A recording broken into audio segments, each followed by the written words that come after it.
How to get Spirit Airlines boarding pass. Hi everyone, welcome to another tutorial. In this tutorial, I will be teaching you how you can get Spirit Airlines boarding pass. Now, Spirit Airlines boarding pass can only be gotten after you have checked in. Alright, so what do you do first? The first thing to do is to log in into your Spirit Airlines account, just like I have done here. And then once you're logged in, you'll be brought to the home page automatically where you can book a site or a flight, where you can check your trips, where you can check your flight status, where you can edit your profile, etc.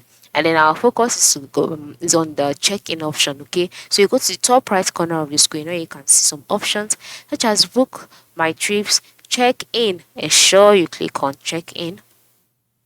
Once you click on it, to be redirected to the check-in page. On this page, you would see the option let's get you checked in. So you can just scroll down until you see check-in online. And here you have to input your last name as well as the confirmation code. If you do not know how you can get a confirmation code, ensure you click on where do I get my confirmation code to learn how to. And once you've gotten your confirmation code, click on check-in. Once you click on check-in, you will then be redirected to another page where you'll be asked to get your boarding pass. So you can decide to get your boarding pass through your email or to whatever means that you want to get it. So it is that simple. Okay, so this is how you can get Spirit Airlines boarding pass. Thanks for watching and have a nice day.